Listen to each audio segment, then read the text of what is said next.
waiting. No.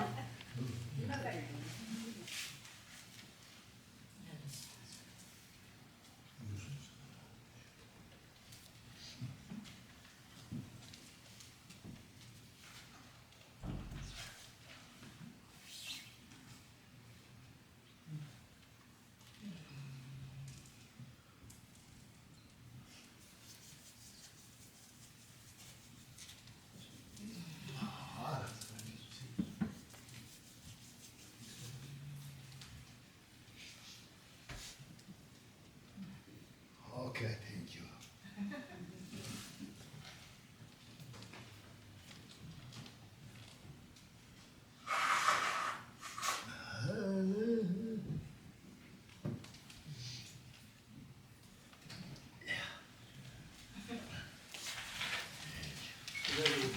No, no.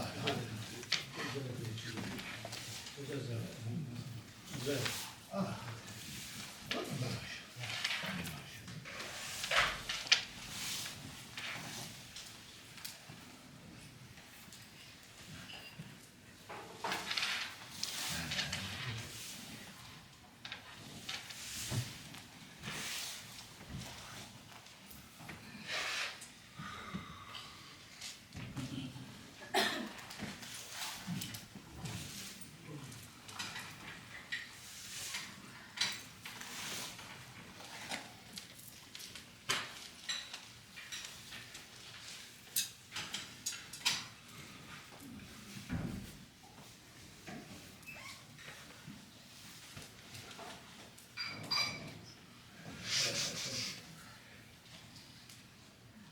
Thank you.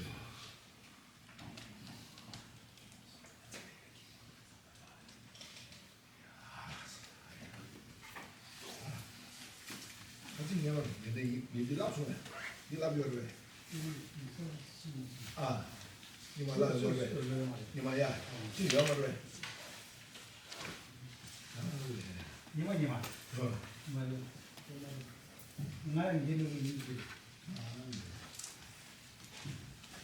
Did I teach this before? What here? Maybe a little bit long back, I think. I don't know, but we need it, yeah.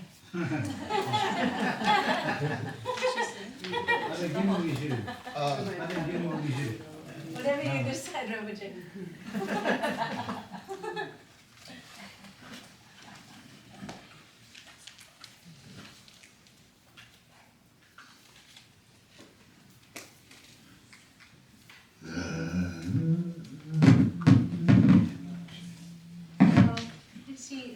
There's this Guru Yoga, short Guru Yoga on the, just in the entryway.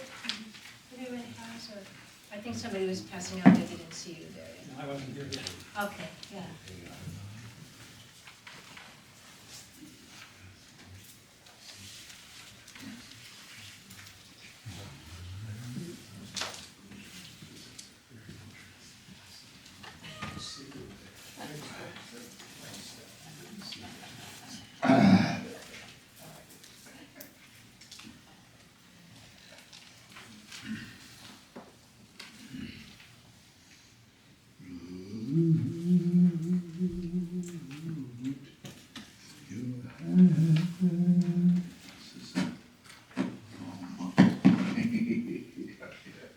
This one is the dedication is on page 98 of the chamber. If you're looking. This one not. Excuse me. Yeah. I'm just looking. Okay. What's here, what's not there? Yes.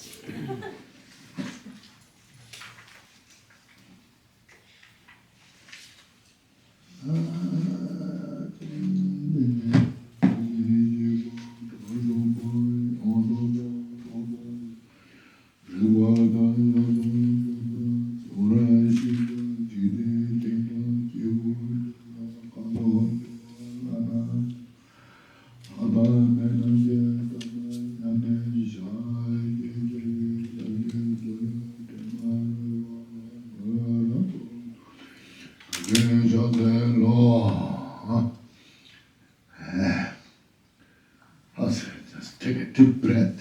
Inhale.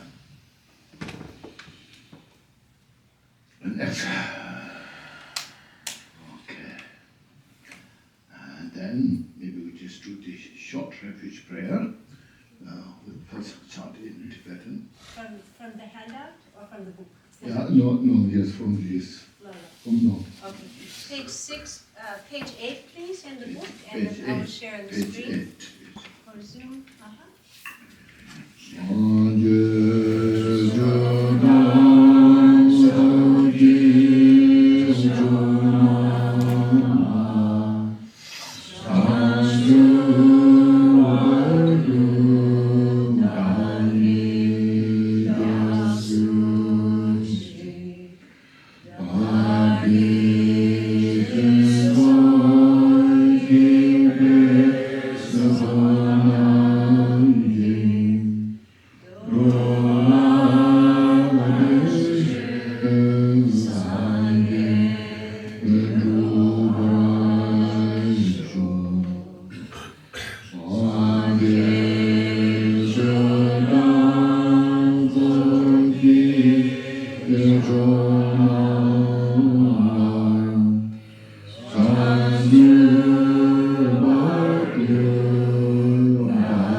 The chant is in English also as well, isn't it?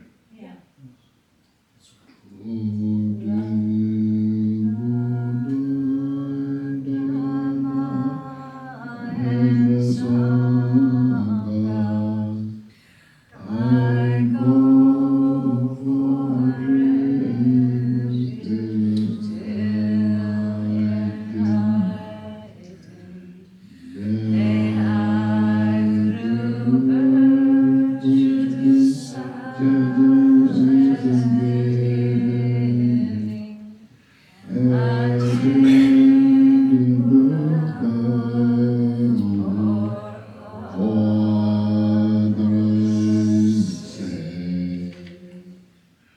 To the Buddha, Dharma, and Sangha, I go for refuge till enlightened. May I, through refuge such as giving, attain Buddhahood for others' sake. Okay, thank you.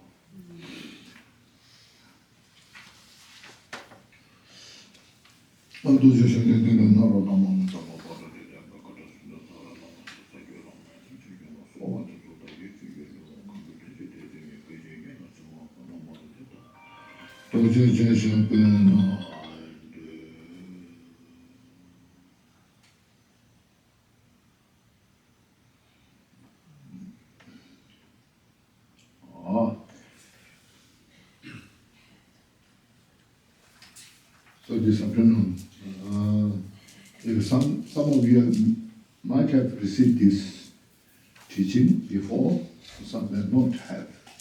I thought anyhow we could go through this short, very concise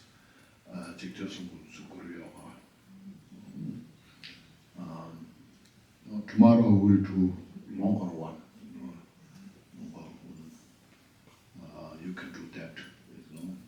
But some people in the past they mentioned, they told me, this lot of those teachings, meditations are long, those Lama's, we have a longer one, also very long one.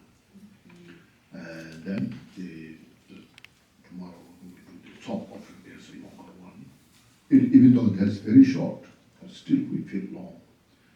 So some people said because of that, we have to get up in the morning and then go for a walk, no time to do any chanting meditation. Then after come back, you're tired, no energy to do long ones.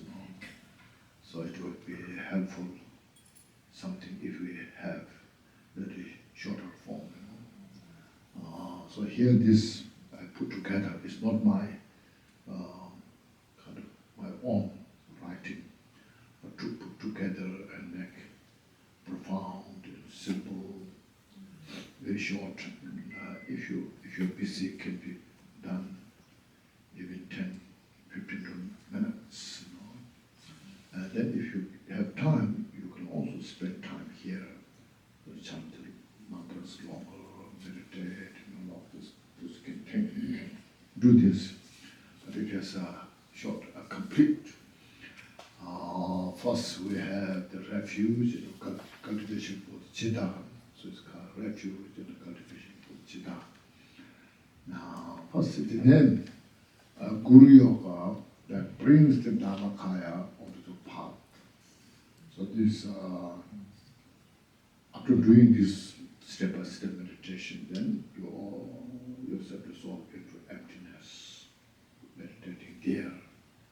That's called Dharmakaya. So you dissolve yourself, into emptiness, and then maintain that mind every day. So that's your awareness. And emptiness is not something Buddhist belief or Buddhist philosophy. As I mentioned, emptiness is the nature of the phenomena. All empty by nature. But we are so contrived, fabricated, without knowing ourselves, who oneself is. We are confused in the delusion. So, Milarewa said, I think I mentioned that today. The outer phenomena, whatever it appears, if you don't realize that it is all confusion,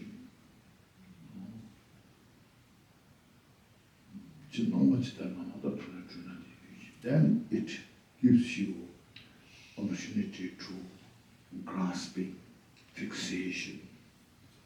When not realizing everything is just a manifestation. Come and go.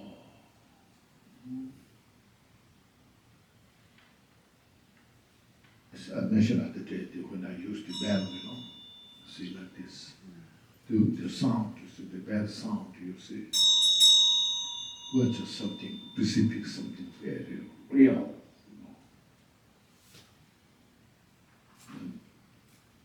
Actually, the sound is just come from nowhere.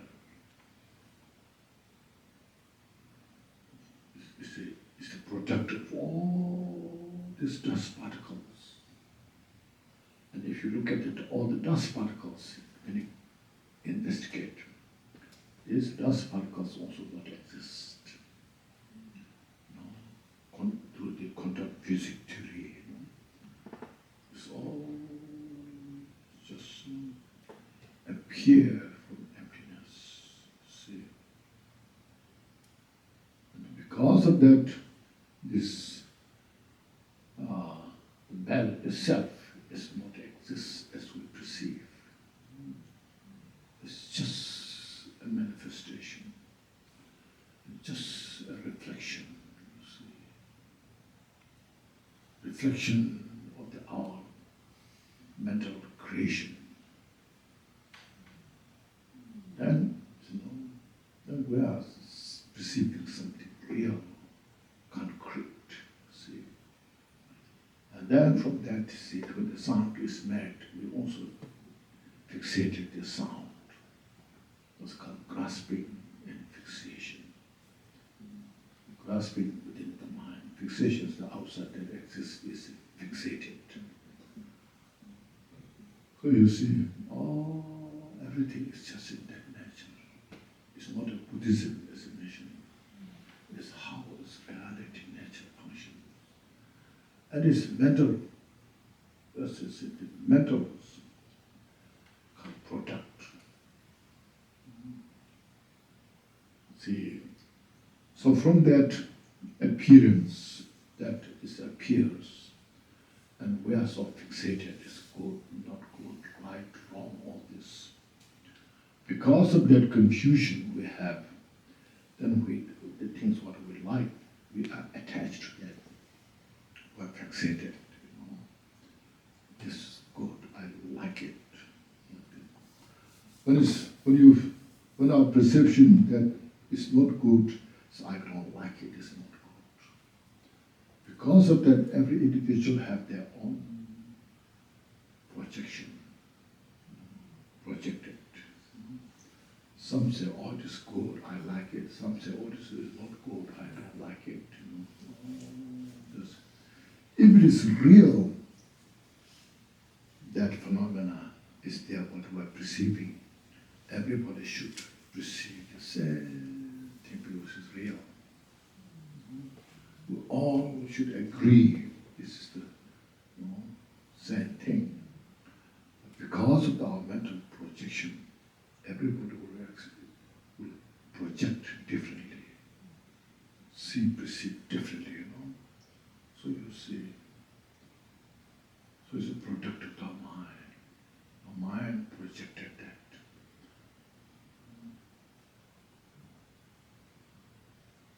So when you don't realize, then it's called we are confused.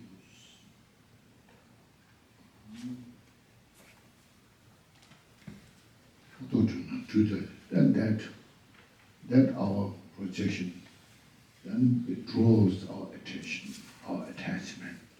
There's some people I like more than others, some I don't like more than others. Our projection things, you see. And then there is ignorance. The ignorance plays the main role. Then from that, not realizing that nature as it is, the ignorance. Then from the basis of that, then there comes the attachment, aversion, which you see. So is the mind.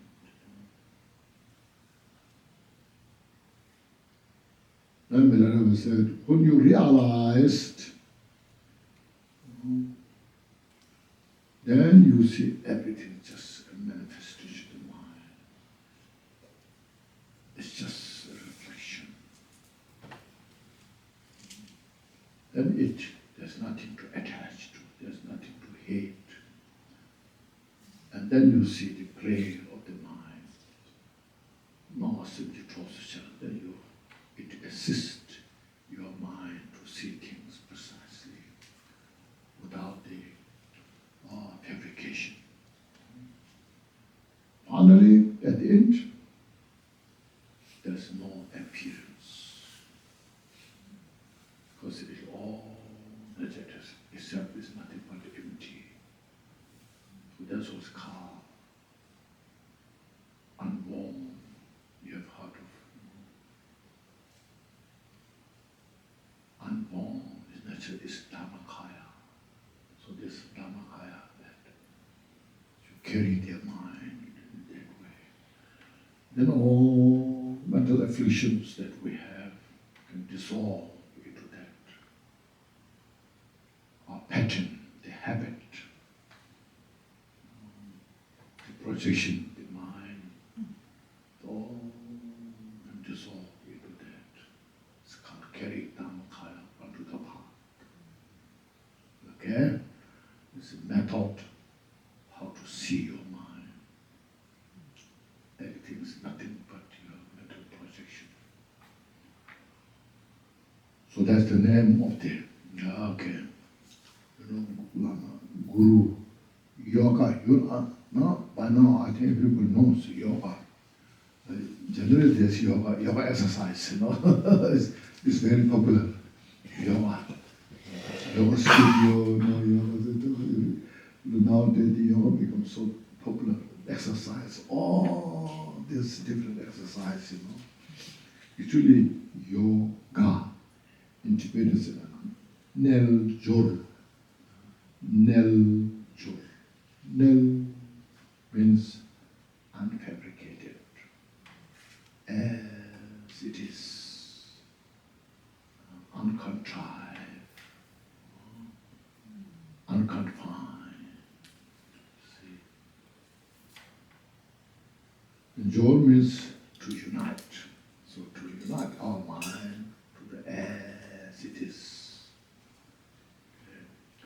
here Lama means, Guru means Guru, Buddha. The nature of the Buddha. The Buddha uncontrived the Buddha nature, which manifests as a Guru outside. To unite our mind with the Guru's mind.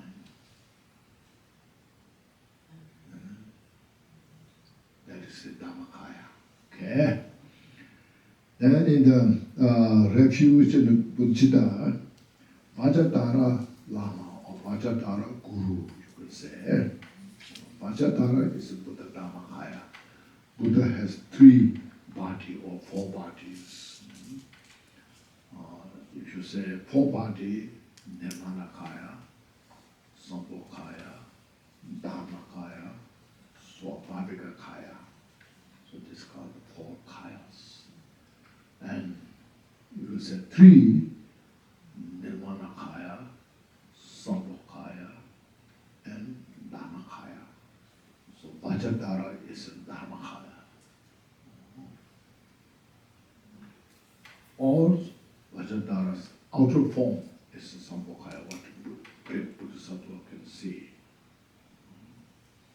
Or sometimes we call 2 kayas, Rupakaya and Dharmakaya.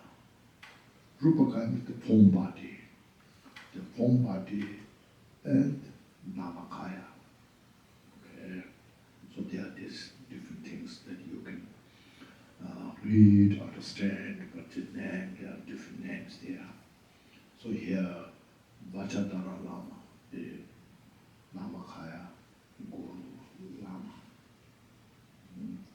You are the embodiment of the 3 jewels, Buddha, Dharma, Sangha. The 3 jewels called Ratna. Ratna is a jewel. So 3 jewels, Buddha, Dharma, Sangha. So here in this case, just make a symbol, just meditate Jita Sumgun as the embodiment of 3 jewels, Buddha, Dhamma, Sangha. Jita Sumgun's body is the Sangha. Jita Sumgun's teaching is the Dharma. And Jita Sumgun's heart, the mind, is the Buddha.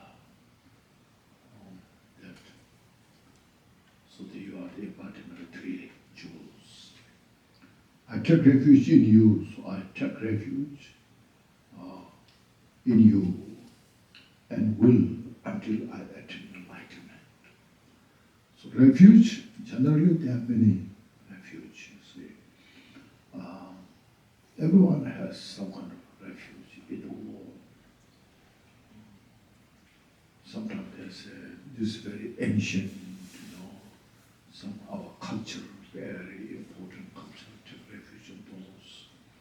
Sometimes there's a rock, this huge rock, is very holy, some kind of,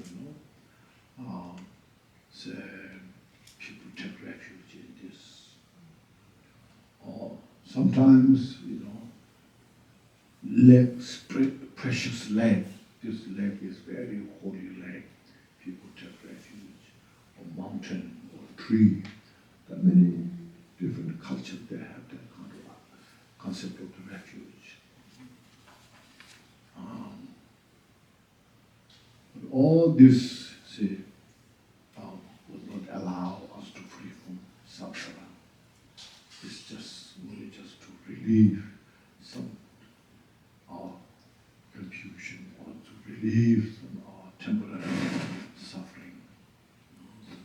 So you go there, make offerings, or make some incense offerings, different to the different culture systems. But here, refuge is, you see, as we study the Four Noble Truths, there's suffering, the cause of suffering. First, look at the suffering. Everybody knows the suffering of suffering. And then there's called the suffering of suffering. Then suffering will change our temporary joy, peace, happiness, called suffering of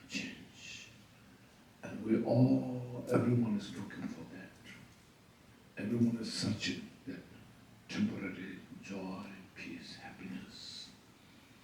And that because cause suffering, because that doesn't last long, is impermanent. It changes. Today I feel good, I'm so excited, The next day I don't feel good. It changes into something. This, first you buy a luxury car, when you have good money, buy a very good, expensive car, and then, see, at the moment when you bought the car, you're so excited, my dream come true. And then next step, the suffering starts. Or like your iPhone or this, the smartphone. The smartphone, very expensive nowadays. There's some some young people, students, they really want it. When they get it, they're so excited. But then, just after a second, the suffering starts changing. Also, look at the air, where's empty, everywhere. And that's the suffering of suffering, the feeling is a suffering. Suffering of change, the feeling is joy or happiness. And the suffering, the pervasive form of suffering is a neutral feeling. It's economic, nothing, neither good feeling nor bad feeling. Actually, our pipes come down. When we have these pipes, this come down. And there's nothing feeling, nothing special feeling. But that's the foundation for all the suffering. So that's called suffering of condition, or suffering of form.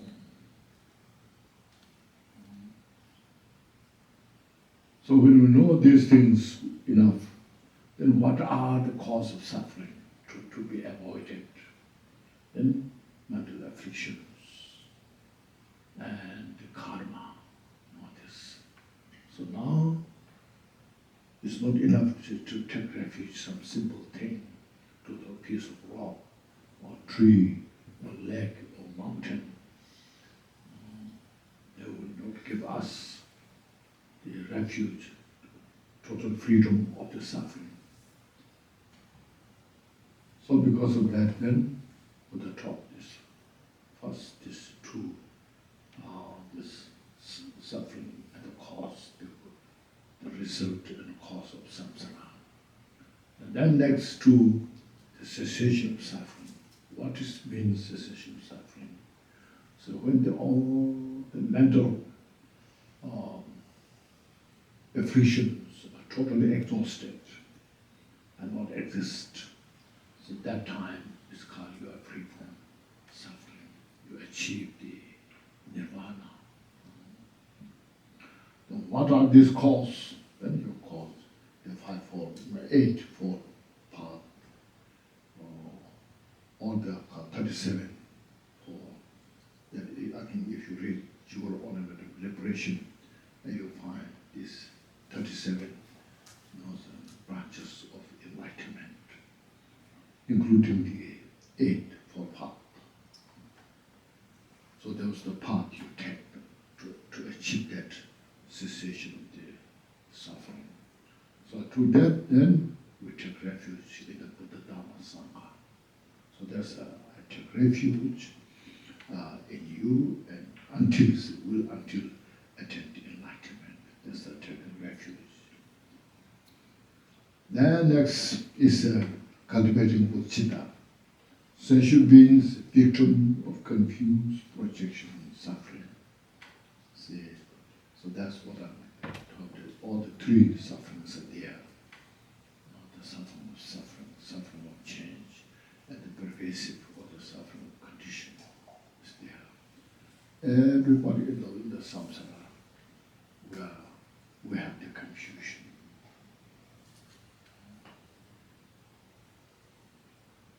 We don't see the uncontrived. We don't see unfabricated nature. We don't see everything as an illusionary nature. We don't see everything as an emptiness. So because of that, when we perceive everything as real, then there's a confusion. So we are victim of that confusion, of that suffering. So for that sake, I generate the mindset for enlightenment, means I generate the bodhicitta. I cultivate bodhicitta for enlightenment in order to establish you all in the non-abiding state. So we said that, how to cultivate compassion.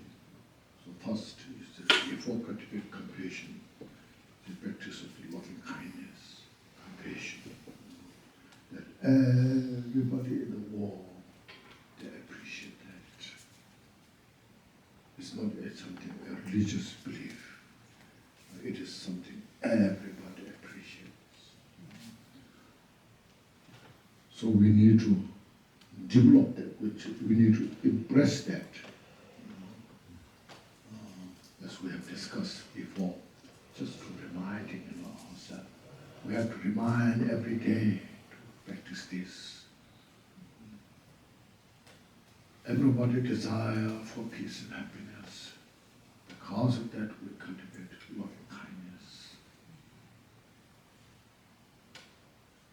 And that, when we cultivate loving kindness, love in the heart, then your mind becomes more sensitive, has more awareness. You know the other better. There's less kind of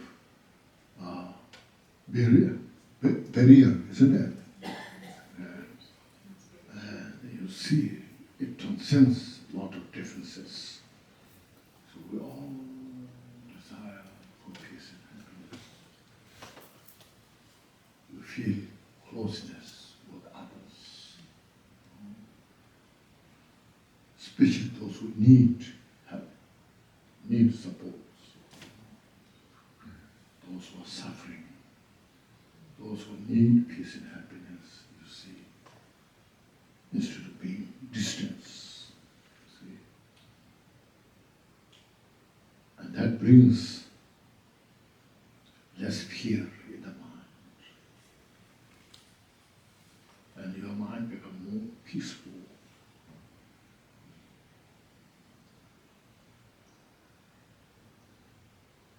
And then when we have that loving kindness, then see everyone is suffering. That develop compassion to all others. So everyone is suffering. As a mission, there's 3 different types of suffering. So reflect on those suffering. You say, just under the condition of suffering. You see. Then our mind, you see there's no hatred. Even those who are making a big mess, a lot of people, they're upset, they're angry, But you see that what the person who is making mess is creating cause of suffering for himself or herself. Then you have compassion to that person instead of hatred, anger. Instead of being angry, have the compassion towards this. Then when we have this, so when you have the compassion, then as a mission, there's courage. You have no fear. Like I told this story, Maitreya, when Asanga was practicing Maitreya, And for 12 years, he went through hardship. And he didn't see Maitreya. At the end, what he saw was a dog full of maggots. And then this Asanka developed such a great compassion. His whole feeling was now, this is the time I have to help the dog.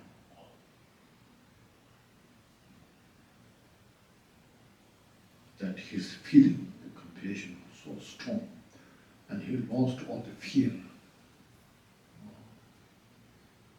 He just totally just go to the dog to help the dog, take out all the maggots from the dog. Because of his courage, the compassion, and all his negativities attached to ego, arrogance, everything's dissolved. And then that which made the impediments for him to see Maitreya. And as soon as he could do that, and he just saw Maitreya. So it's great purification. It's healing the mind. It's not a religious thing. It's something, a method to purify, a method to free from suffering. So like that, you see. Now you see everyone is suffering. Everyone wants peace and happiness. No. When that can happen, when everyone be free from suffering, when everyone will have total peace and happiness, said the Buddhahood. When you attain the complete Buddhahood, means enlightenment or fully awakened, we can say in English, you know. So Buddhas, when we say Buddhahood, seems like a religious something, you know. But if you say fully awakened in English, which is Buddhahood, Buddha means fully awakened, you know. Sangye, you say Sangye in Tibetan, Sangye, Sang means fully awakened. Gye means then developed, fully awakened, developed all the knowledge, wisdom. It's called Sangye. So that's the state. When you achieve that state, then you are free from all the suffering and total peace and happiness. So therefore we aspire to achieve that. That's called the aspiration was Chitta. See. And to, as we did this morning, as to aspire and to follow into the path. Yes, it's wonderful you have that altruistic thought, bodhicitta, to attain complete enlightenment. What we should do, how to achieve that state. Then this morning we went to this the sixth perfection. See, we practice those, see, step by step. Train the mind. See. It's always training the mind. Our mind is very wild, bewildered in the jungle of the delusion. So to free from that, the jungle of the forest, in that law, those mental afflictions, they are called 84,000 types of mental afflictions. So much, isn't it? A lot of work to do. So to this, the six paramitas put together, understand. So that's I generate the mindset for enlightenment in order to establish you all in the non-enlightened state with complete Buddhahood. See? So this is first, most important to what to train,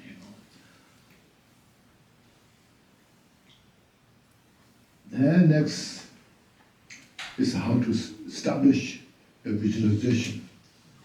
We have this picture behind, and there also you see that Tanga there, we have Tanga there, and here maybe, but here we have behind. So you visualize that in front of you and up in the space. This is very simple. Lotus flower. On the lotus flower, there's a sun disk. On the sun disk, there's a moon disk. So he's sitting, Jesus was sitting on the moon disk. Okay. That here, Lord Vajradhara Chiktasumba, you see, Chiktasumba himself as the Vajradhara nature, sits on the seat of the 10 strength, 4 fearlessnesses, and 18 unmixed dharma. These are listed here at the behind. See. The 10 strength of the Tathagatas. Tathagata means Buddha. The 10 strength of knowing places and non-places means knowing precisely right from the wrong. In Tibet,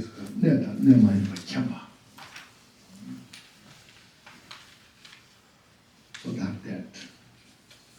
And then for the fearlessness is mentioned just below that. No fear of proclaiming for himself all that is to be discarded has been discarded. And second one, no fear of proclaiming for himself, I possess all qualities. When Buddha attained Buddhahood, he says, I purify all creation. In the world, nobody can come to say, Buddha, you have not purified this. No? And when he says, I know everything of the past, present, future, and all this at the present, nobody can come say, you don't know this. There's something special, isn't it? You see.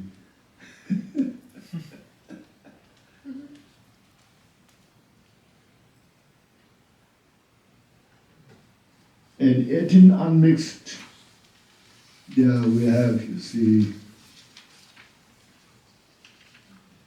the Tathagata does not have confusion. There is no confusion.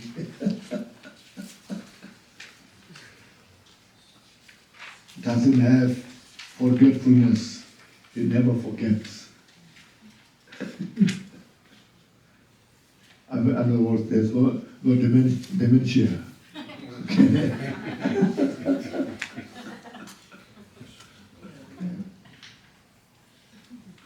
Does not have loss of the meditative equipoise, always in the meditative equipoise. This morning you asked the question, how it is, non-conceptual, and all the activities manifest, always in the meditative equipoise. When he gives teaching with that meditative equipoise state, without any kind of wavering. It's called non-conceptual, means no need to investigate. Everything is fresh.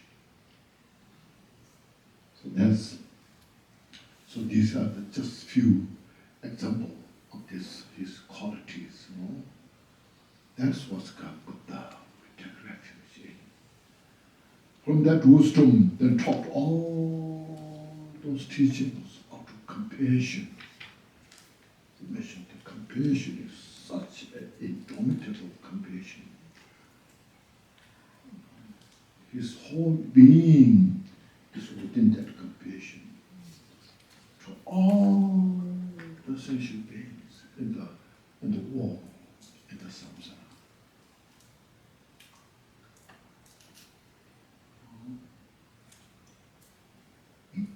So that's why this bridge between Buddha and the sentient beings are the compassion.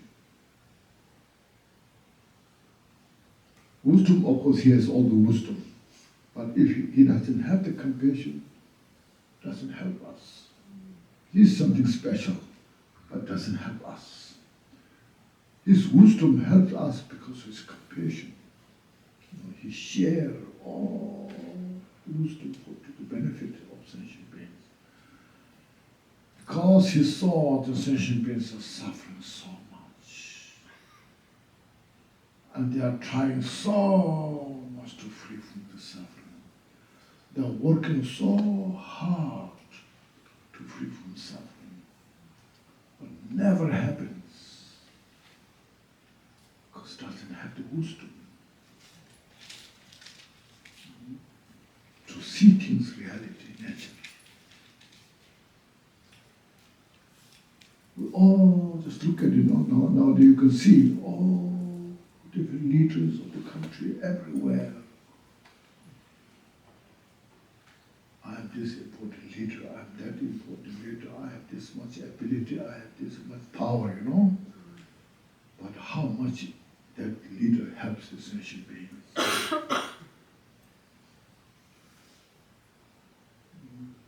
That some do, some have, but doesn't have that kind of wisdom, ability.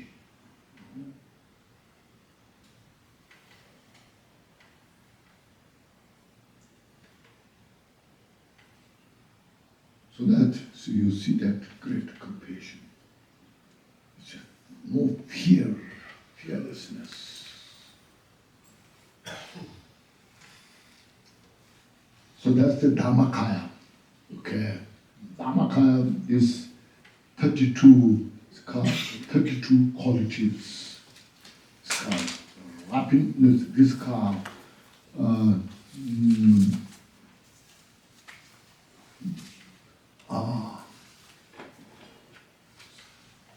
to me, separated, called rapiding means Buddha by purifying all adventitious obscuration.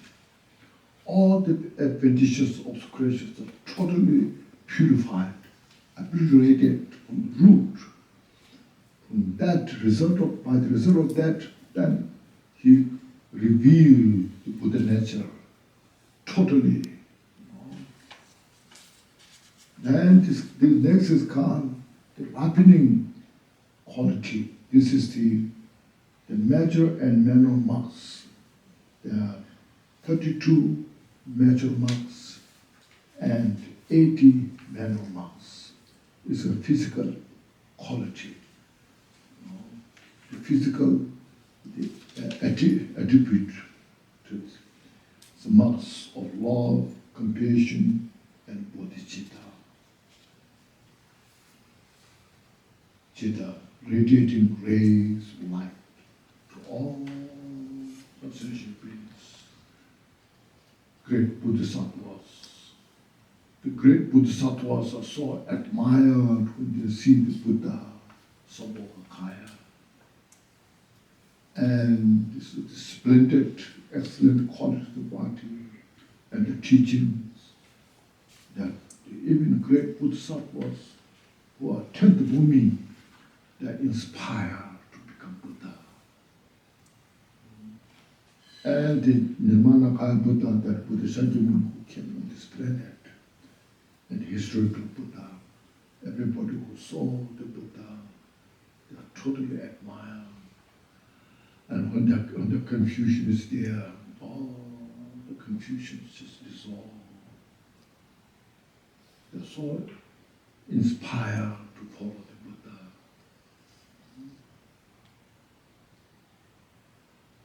So that's the Buddha's Namakaya, Sambhogaya, and then next Buddha's the activities benefiting sentient beings. And non-conceptual enlightened activities, reaching all migrators equally, see, until the end of samsara. Buddha's activities manifest without effort, without the conceptual thoughts.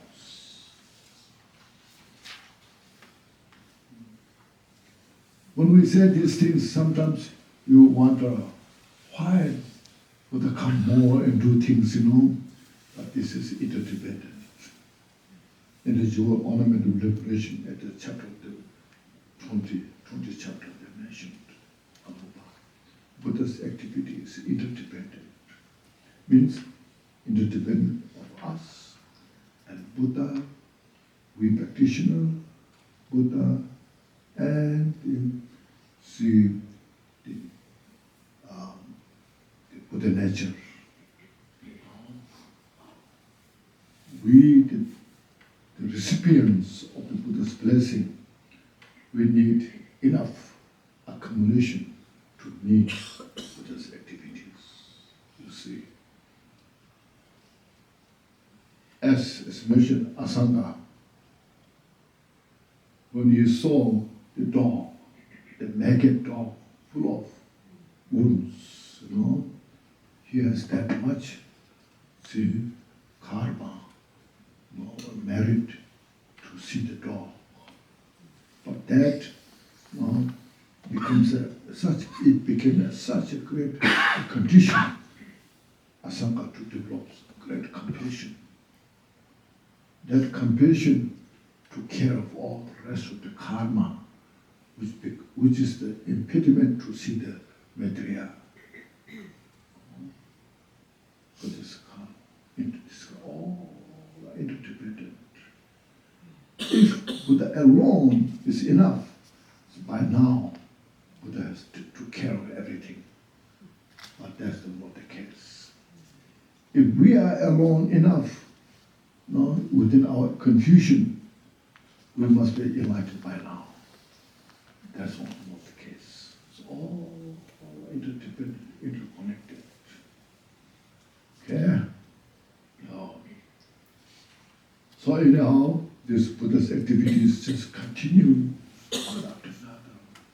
That's why we need to have the bodhicitta, develop the bodhicitta, practice that, and then purify all our obscurations as much as possible. So you see, here expresses the Jigten as the Buddha. It's Buddha's nature. Okay? All excellent qualities is there. And next, then after that, we chant the mantra here. Here's a very short mantra we have. The long one, in our Guru Yoga, we have the long mantra. Om A Namo Guru Dada Dri Tri Roja Nata Rana Shiti Mula Guru Siti Pala Om. Now here, Om A Rana Shiri Sama Siti Om. Rana Shiri is the personal name of Jigten Songkul. In Tibetan, Rinpoche bell. Ratna is Rinpoche. Shiri is bell, so Rinpoche bell.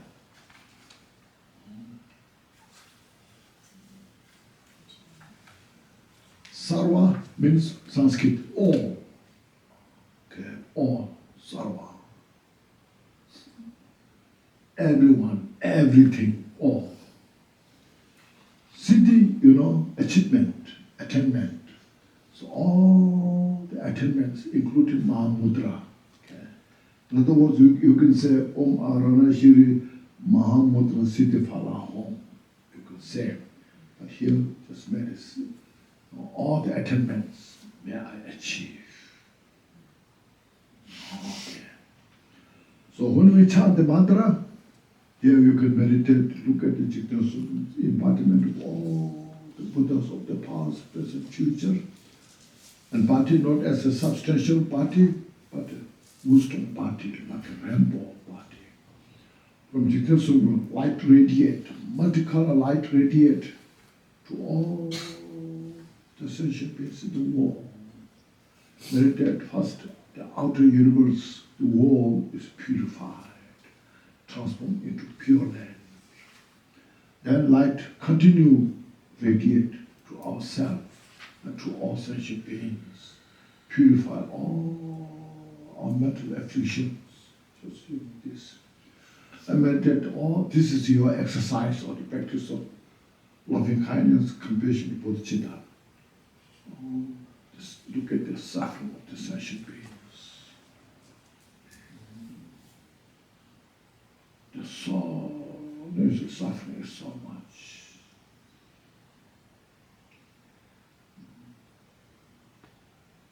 There are some animals, of course, even human beings, the poor country, of course, even rich countries, people suicide. There's so many are suicidal, depressed. They're not getting what they want. It's because of mental affliction. Oh, look at this.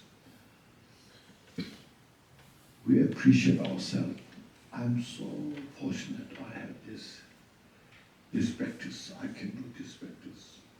And those who are now, who are missing these teachings, the light radiate to all sentient beings, meditate without exception. As long as there's space, the light pervades all and purifies all sentient beings, their suffering, and transform into enlightened.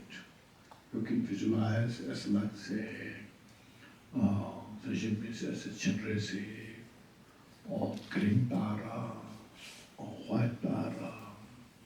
If you do any daily practices, you can do that, including yourself, transform into enlightened nature. And then you meditate these all sentient beings of breathing, peace, joy, happiness, and then you just rejoice. You just meditate. This is to exercise your mind. You are exercising your loving kindness, compassion, bodhicitta. You are practicing this yourself, meditating on this. And then after that here, blessing, supplication. We supplicate to Nom. She said, you are the Buddha, Nakakula Pradipa, and Devankara of the past. Lord Sungun, you are the Buddha of the past. Just a few examples. Nakakula Pradipa and the Devankara.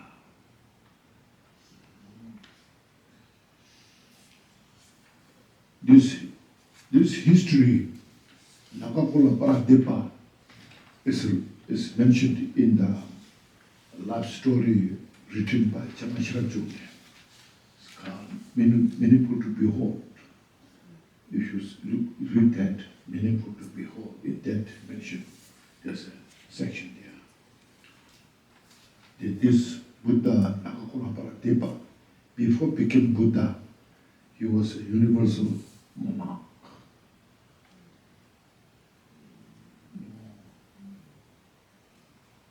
That for many years, he has what we call his children. There are 1001 prince, born. So after many years in the benefiting country, in that country, in the name of the universal monarch, then after one time he was meditating, fully involved in the meditation practice, and then he became Buddha, this called Nagakola Pratepa, Tishinshipa Nulutame in Tibetan. After he attained Buddhahood, then he taught Dharma teaching to all his kingdom, including his princess. And they were all starting practicing the Dharma.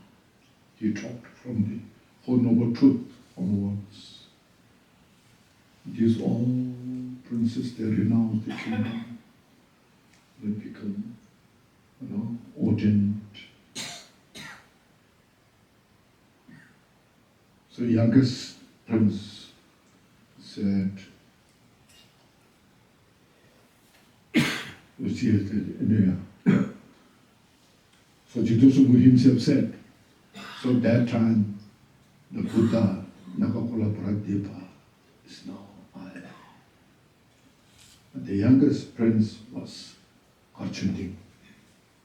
You are the Gyaltshen, Jidosunghu's disciple. And Gyaltshen himself, that time, he asked Jidosunghu, is there any others, from that we have here? And Jidosunghu said, no one is here. They are all in other planets, benefiting sentient beings. You see. Then he said, past, material of the future, the fifth Buddha, material is Jidosunghu. And the Shakyamuni of the present, our historical Buddha Shakyamuni is also Jidosunghu.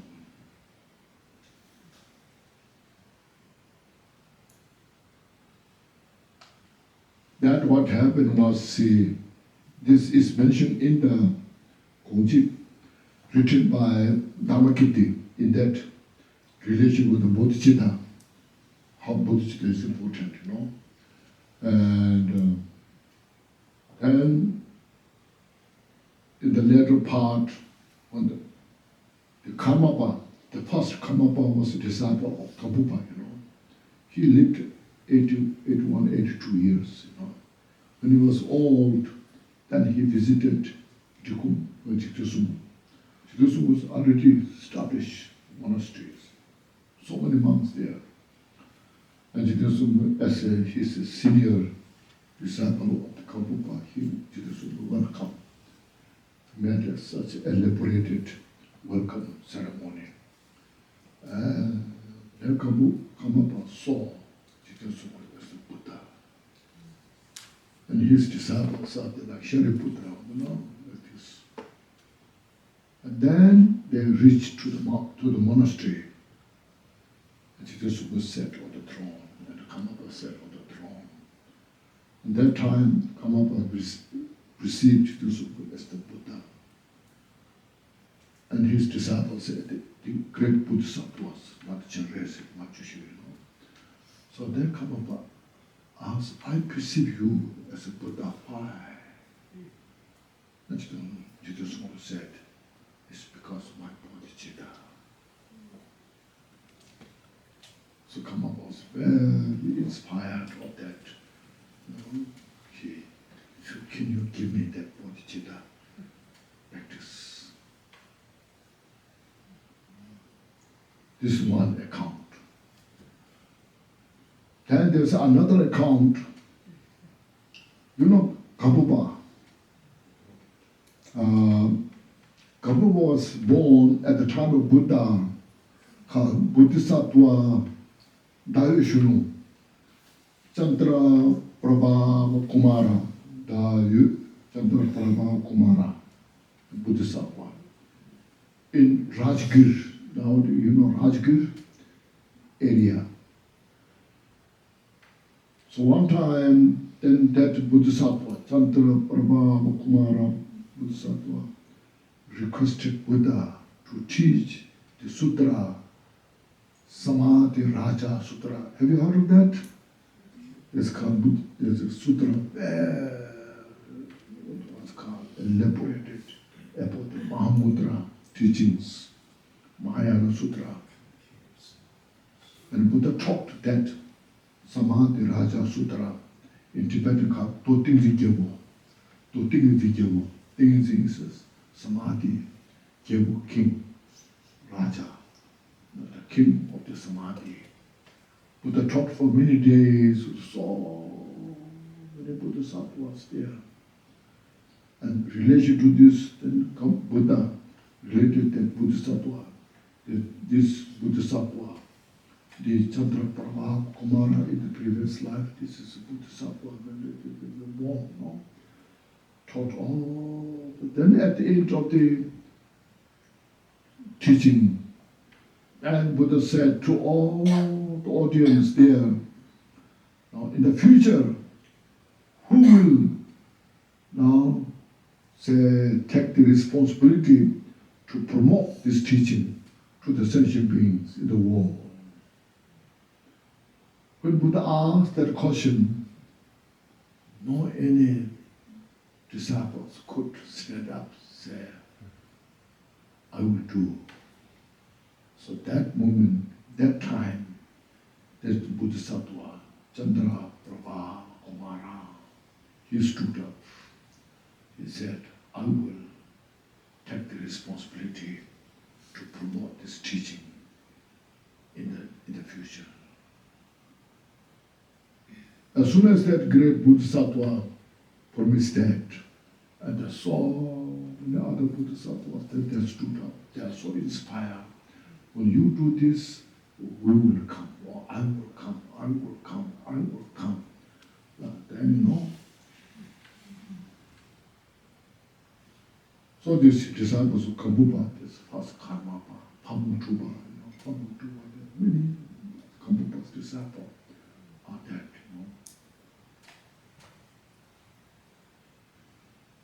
Now that what happened was when Kambupa was now, he studied all the Kadamba school lineage. He became such a great teacher from that lineage. Then later he met Milarepa, received all the Vajrayana teachings of the Milarepa. So he combined those two put together, and he himself practiced meditation, and Milarepa instructed, until you become Buddha, go around here and there, sit in one seat. So for 6 years, Kambupa was in the retreat. After that, then Kambupa attended Buddhahood. Now, this is the final. So then, as Milarepa foretold, when his monastery established, Kambupa went to Dharma Kampo in the southern Tibet there, and he established the monastery there. And that place, that region is called Tapu. So they call Tapu Kaju, So Kambupa. Then one after his disciples are gathered, so many gathered, the Pamutuba, Pastor Kamapa and others, And that monastery has become such a great seat for the Dharma practitioners. And also very strict in the discipline. What do you call it? Gegu. Gegu, kasa. Discipliner. Discipliner. The discipliner was very strict. One time, this, especially these alcohol things are so strict. But in the top offering, sometimes they use alcohol as a nectar. So Pamutuba, Kamapa, there are 3 special disciples. They got together and they made a Vajrayogini top offering. And then the discipliner noticed that. And he came down there to this, you are doing all the mischievous thing, You can't do this here in this place. And the Pamutuba explained how they do all this. And the discipliner said, no, don't talk about these things. It was very late at night. So now you should get out of here. Yeah, there's no place for you to stay here. And then they requested the discipliner, no, we understand, thank you so much, we'll do this, we'll follow, we'll go, but tonight is totally dark, there's no light, we cannot go. Can we go tomorrow early in the morning? Yes, just right at the beginning of the daybreak, you have to go. And then they requested, can we at least just say goodbye to our Guru, Kabupa, No, you don't have time to do that. You have to go and leave, So right in that morning, when the day breaks, and they left. At that moment, there was some like earthquakes, especially the Kabupa's meditation seat, So the birds are singing and making noise, and the trees are moving like strong wind, And his Kabupa's attendant said, come here. You notice, you see, something is going on. You just go out, see what's happening. And then he went down and he saw these three Kabupa's disciples out. And then the attendant came in as a Lama, Rinpoche, These three are going down there, I saw. Oh, Kabupa said, that's not good. They can't leave this place. They can't go. They said, if they leave, I cannot stay as well now. So he packed a little bit his belonging, put on his back. I'm also going. So Kabupa went down a little bit. And then there's Kabupa saw them a little distance there. And Kabupa sang a song. So you shouldn't go further, come back. That time the Kabupa explained about this. You can't leave this place. We have a promise at the time of Buddha. When I was born as the Chandra Brahma Kumara Bodhisattva, I promise to prolong the teaching, give teachings to others. At that time, you also had promised to support me, to help me, and this is the time, and this is the place. You can't go further, come back. So there's the story, see. It's a very good story, isn't it? Yes. You see. And then they were so happy because Guru said, come back. So then let's go back, Then at that time, when Chandra Parvava said all these things, at the end, then Buddha himself said, I will also come to promote this teaching, to benefit sentient beings. So that was Gyaltshen. Okay.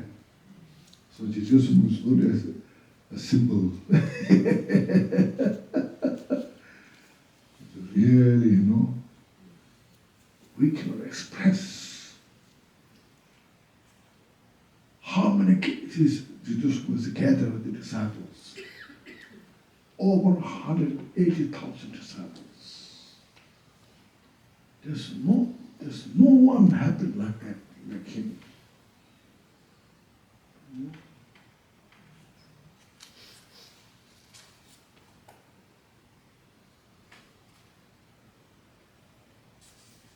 One time, Gyaltshen was walking with some of his disciples on the grassland. Looks like it's in the summer. Then The vulture was flying in the sky. And Jesus looked at the vulture and spoke few words. The vulture directly landed on the ground. And then just meditating there. There's no fear of the monks down there. So that made such a very important point. That word of mouth went round everywhere. So people talking about, let's go to see the Lama who can instruct the meditation to the vulture. Otherwise, that time there was no TV, isn't it? No newspaper, no other any advertisement. But that became such a strong impression. Let's go to see that Lama, get some blessings, get some teachings. That's how he could gather 180,000 disciples. It's just human beings, and there are other also non-human beings, nagas, and all different types of sentient beings gathered together. That's why it's called Buddha, the Shakyamuni of the present, the Buddha. And the reincarnation of Nagarjuna. So Jiddu was also a reincarnation of Nagarjuna.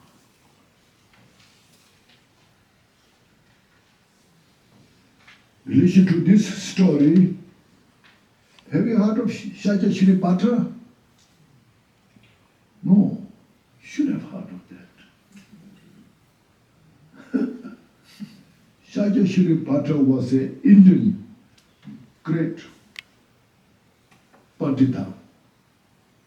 He was the abbot, Kempo chancellor or abbot of the Bikramala Shiva.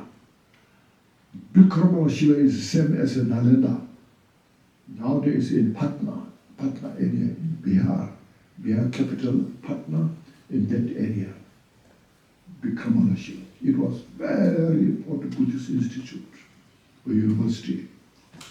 At that time, he was the head of that monastery. And at that time, there was some non-Buddhists, there was some kind of making difficulties, problems. So he made journey to Tibet at that time. So Jiddu was alive at that time. So he came to Tibet because as a head of that such a famous university, when he came to Tibet, so many great teachers followed him, receiving teachings from him. And also at that time he used to give monastic ordination, monk's vow. And when he performed the ceremony, then he gives also Dharma robe to the monks that time. So one day, one of Jiddu monk came to have the ordination, to receive the ordination, went there. But nobody knows who he was. So he received the ordination, the monk. Then, when you come to this monk, Shakya Shiripatra, now is a shortage of robes. But the monk insists, since everybody is getting robe, why not me? Oh, I also need a robe.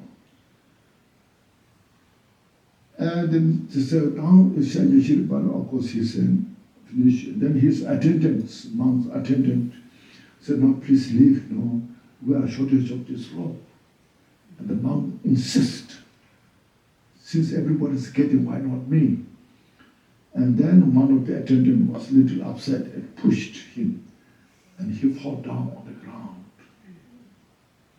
and then some blood came through the nostril, his nose, And then he just cried and he left. And it said, Shakya Shiripata, during those times, every morning when he does the meditation, he sees Tara in the meditation. Every morning, Tara visits him. But from that day, he didn't see Tara. So he was so kind of, what happened? Then after seven days, the last day, 7th day, the Tara came, but not showing the face, but showed the back. And then Shakya Shiripatra said, "Oh, the mother Tara, what I made mistake, please let me know." And Tara said, "You beat the Nagarjuna's monk." And Shakya Shiripatra said, when I did that, you remember? No, your attendants beat that monk, coming blood from the nose. That was Nagarjuna's monk. And at that moment, Shakya Shiripatra collected his attendants and told which monk, this monk, that monk, where is coming from. So they went around looking for, and finally found it's a Jigdasumba's monk. So that's how Jigdasumba was the reincarnation of Nagarjuna. And also in the meaningful behold, there's mention in that. Jigdasumba said, "My body is not Nagarjuna's body, but my mind is Nagarjuna's mind. Whatever Nagarjuna taught, that is, I have those teachings." So you read those. Do you have some copies of this book? Read those. That's, I got good opportunity to translate that in the 80s. I got some who reads Tibetan. So he doesn't speak enough Tibetan, but he can read text. So we together, then we translated that. There are a lot of Jigdasumba's life stories translated during that time, What was the name? Okay. Meaningful to behold. So the book is called Calling the Lama from Afar. The book is a collection of many Jigdasumba's life story, Jigdasumba's life story as well, some songs, Jigdasumba's bunch of songs there also. Okay, so reincarnation of Nagarjuna and peerless Ratnashri. Lord Jigdasumba, I supplicate you, so you can repeat this as many as you like. Okay. Now next is the one now, empowerment and dissolution. This is the essence of the Vajrayana now. Essence of the Mahayana teachings, bodhicitta, as we spoke about yesterday, last weekend, and also last time when I was here, I performed, isn't it? Bodhicitta, Bodhisattva's vow ceremony. So all is the essence of the Mahayana teaching is bodhicitta. And all the essence of the Vajrayana Tantra teaching is the empowerment. Okay. Now we have here, light rays emanate from the Lama's body, speech, and mind, dissolves into my four pleasures, thereby purifying the four obscurations, destroying the four empowerments, and planting the seed of the four kayas, so therefore for three. So keep that in mind. Okay. So this first, see. Now after saying this, you just relax there. And then you meditate from Gyaltshen as the Buddha, the embodiment of the Buddha of the past, present, future. Embodiment of compassion, wisdom, and up in the space in front of you. Now from Gyaltshen's forehead, past the forehead, white light emerge or emanate, dissolve into your forehead and pervade your entire body. The white light represents all the Buddha's wisdom body. Okay. And that light dissolves into you from your forehead, purify all obscurations and negative karma related to your body. Called first purification. And when the light dissolves into you, you receive the empowerment card, vase empowerment. Okay, vase empowerment.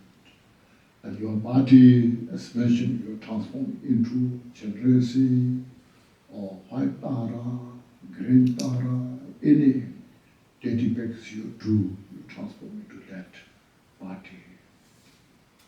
Okay? And your body becomes inseparable appearance and emptiness, not flesh and bone. Okay? And meditate, you plant the seed to achieve the Nirmanakaya body. Okay, this is the first. Okay. Then next, from Gyaltshen's throat, red light emerge or emanate, dissolve at your throat, and pervade your entire body through the throat, and purifies all the obscurations and negative karma related to your speech. So that purification, purify all obscurations related to your speech. You meditate, your voice is like an echo, wisdom, word. And you receive the second empowerment is called the secret empowerment. And you plant the seed to achieve the Sambhogakaya, Buddha's enjoyment body. Okay. Then the third time from Gyaltshen's heart level, a blue light emerge, dissolve at your heart. That the blue light represents all the Buddha's wisdom mind. When that dissolves into your heart, you meditate, it all purifies your mental obscurations, all the mental delusions, ignorance, attachment, aversion, anger, arrogance, jealous, all totally purified. You just meditate, your mind is dissolved into emptiness. Means empty of all those obscurations. So there's purification.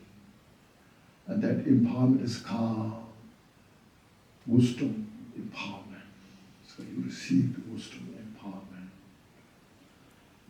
And from Gyaltshen's navel, a yellow light emanate, emerge, which represents all the Buddha's excellent qualities, dissolve into your navel, meditate all the subtle obscurations, relation to your body, speech, mind are totally purified. You receive all the excellent qualities of the Buddha into you. So that first the obscurations called the subtle obscurations, then obscurations of dualities are fully purified. And This empowerment is called the word empowerment, the precious word empowerment. You see that. And then this, the kaya, body is called, you plant the seed to achieve the swabhavika kaya, the natural body. So this is the, you receive all the empowerment, purification, and you just relax, meditate here. The next is sit here. The Lama then dissolves into myself. My mind is natural luminosity, emptiness. And it just moves into light. That light dissolves from the crown of your head. Pervades entire body, speech, mind, all yourself. Now unite with the Lama's body, speech, mind. And you dissolve into emptiness and just meditate there. Relax. So it's called Dhammakaya. Yeah. And in that meditative state, there's no inner space for this mental affliction. Nothing but Dhammakaya state. You just relax. It's called unconfined vastness. It's called inner space. No boundary. You just meditate there. Relax there.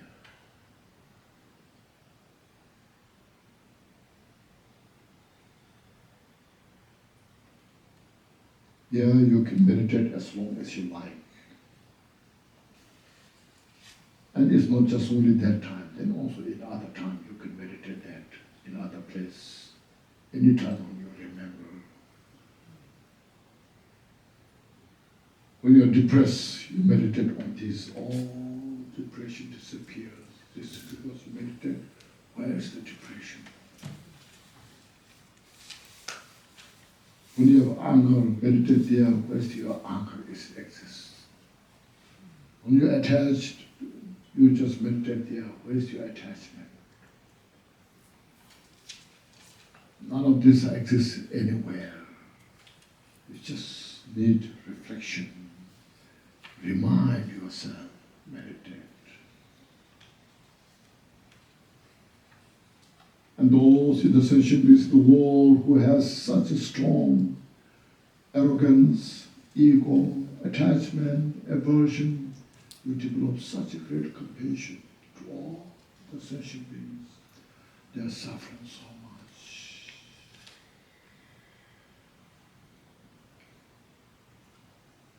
So see, as I mentioned, Buddha's teachings all are designed to purify our mental afflictions, which are the root cause of our suffering. When you could do meditation, this kind of meditation practice, then you are just better off.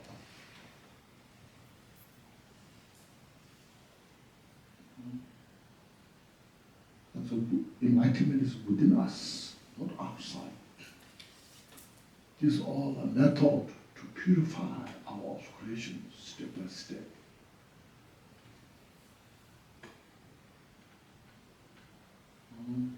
Nobody can throw us in the hell realm, how he calls animals, but by our mental afflictions.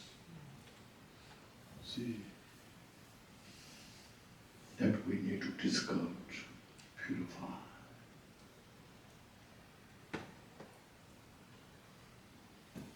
That's why it's called Vajrayana.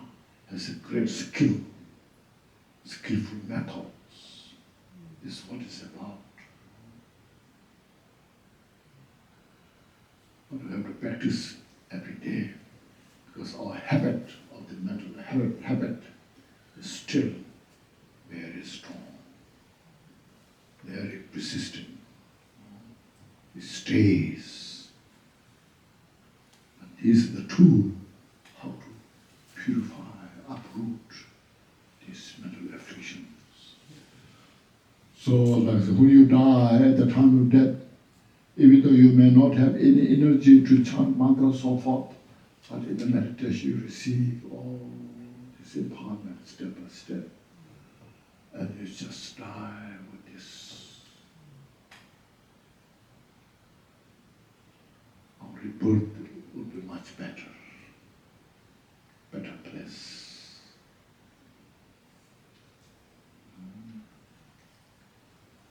Even the last Sunday I mentioned Ahu, no? That also,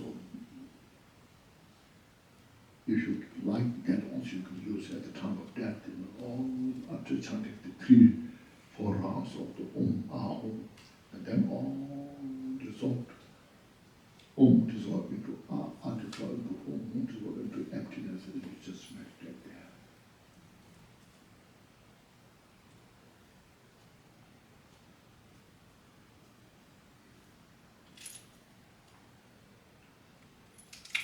Or you can do this when you're going to bed. You do this meditation, relax. No, there's nothing to make anything. Just simply just be in that natural state.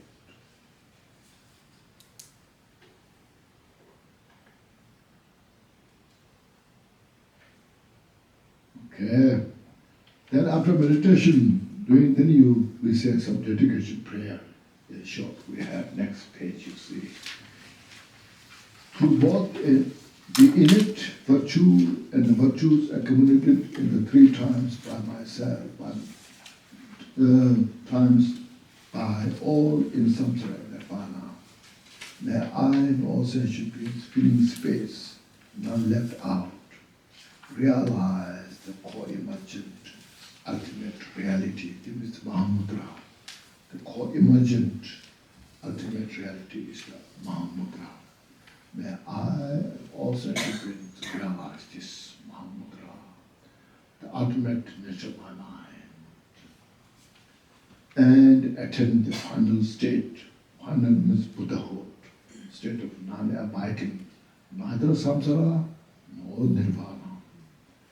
Abidance in existence is samsara, and peace means Pashat Nirvana, the ultimate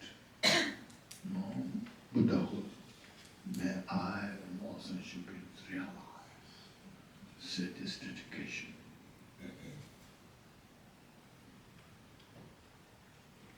Okay?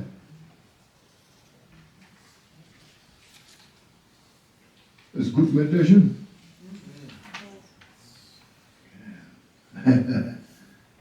The gist of the teaching.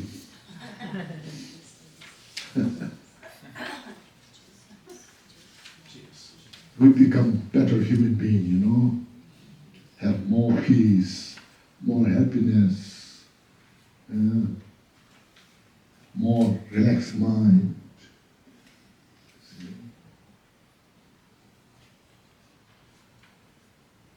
We need this more and more. So especially like we also talking about the relation with the compassion, which is in the society, everyone needs the compassion. Compassion was just a Buddhist something, Compassion opens up mind, as I mentioned. It's make the mind spacious mind. Mind makes very connected with the societies, not isolated. And compassion mind shares with others, beings, helping others so much. So first we practice these things so that we are trained. When more our afflictions are reduced, we have better ability to help others. Are not limited. What makes the limitation is our mental affliction. That makes us limit. When these are purified more and more, then you can extend to all others.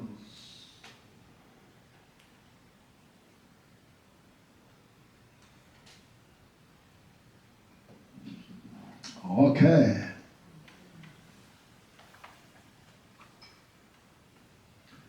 Shall we do a short meditation on this? Yes.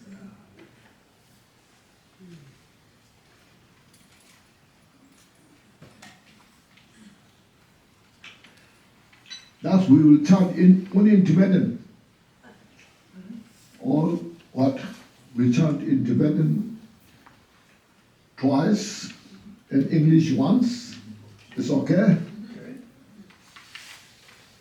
When they said, repeat 3 times. We had not said anything 3 times, we just said once each, one Tibetan, one English, okay?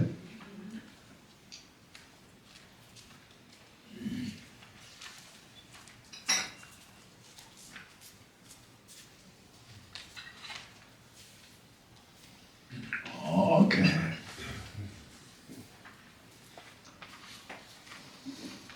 Now first, relax yourself, okay? Lose all your attention. Just be here. Just appreciate. Oh, I'm so fortunate now we have this practice. How to do,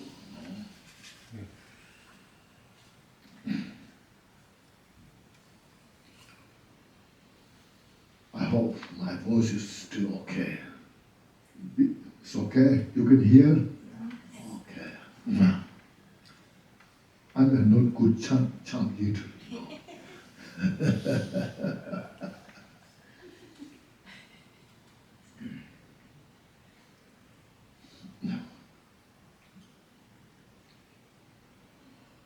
Konchog du lamai do je chan, chan ju ma do me de ya so che, chu na do ke na we do na, me ne sa la bu je sen ke do.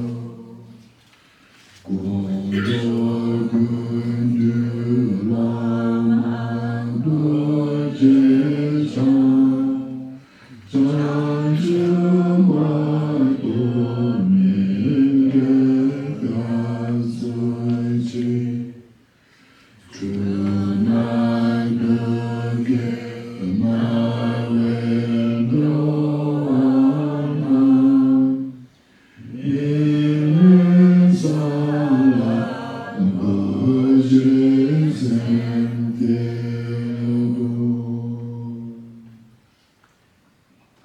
Vajradharana, embodiment of the 3 jewels, I take refuge in you, and will until I attain enlightenment.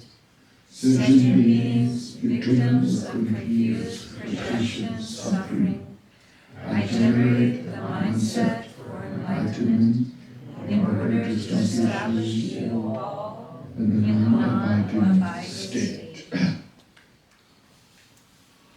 Do je zhang je je sung gong xia, do je mi ji ma de ten la shu, zhang se sen jo sen bei lu se tro, Trin me to me ro we ka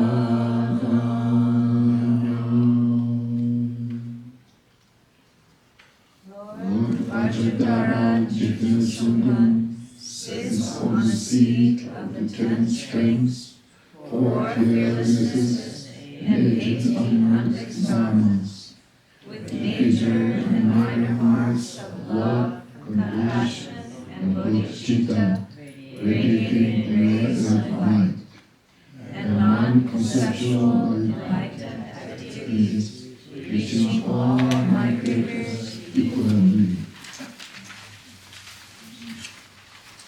Om Rana Shiru Sara Siddhi Om Rana Shiru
both the innate virtue and the virtue ignited in the treetops by all in samsara and nirvana, may I and all sentient beings, in the space, none left out, realize the co-emergent ultimate reality and attain the final state of non-abidance in existence and peace.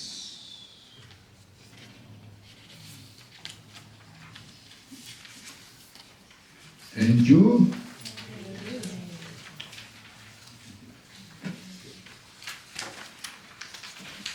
Okay, now you have homework.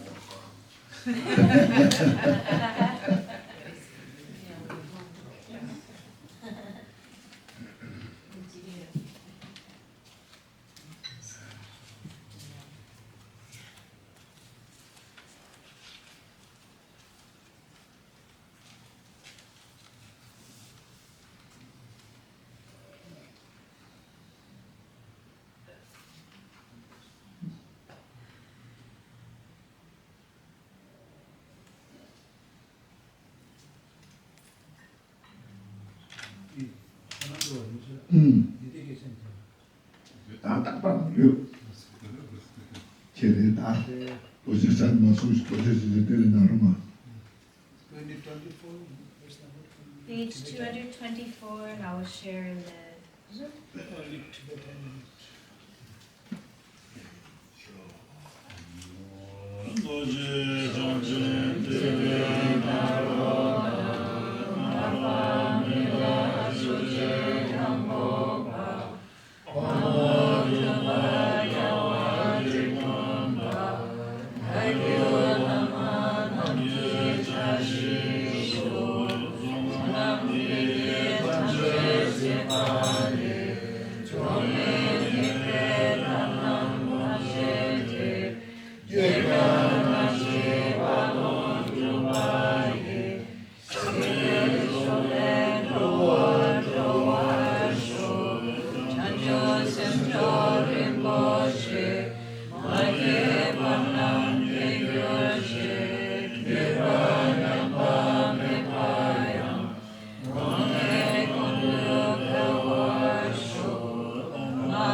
Okay. May I?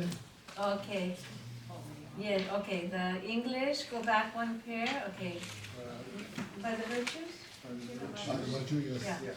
By the virtues collected in the 3 times by myself and all beings in all samsara and nirvana, and by the innate root of virtue, may I and all sentient beings quickly attain unsurpassed, perfect, complete, and precious enlightenment.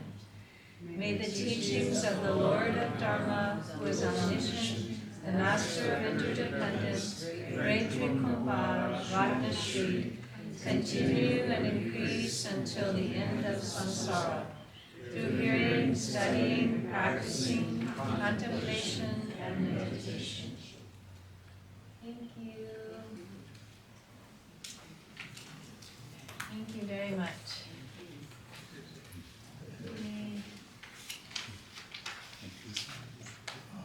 Thank you, everybody. Thank you, Kenchen.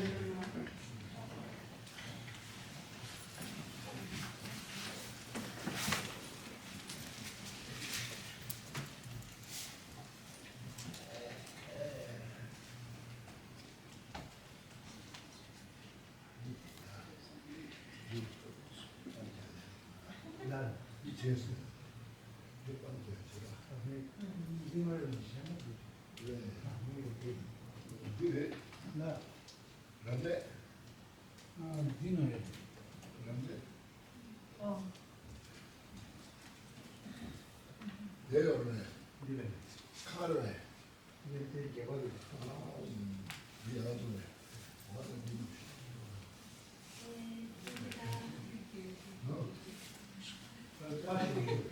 So tomorrow, I think everyone knows, in the morning we will have the Amitayas, the long life empowerment.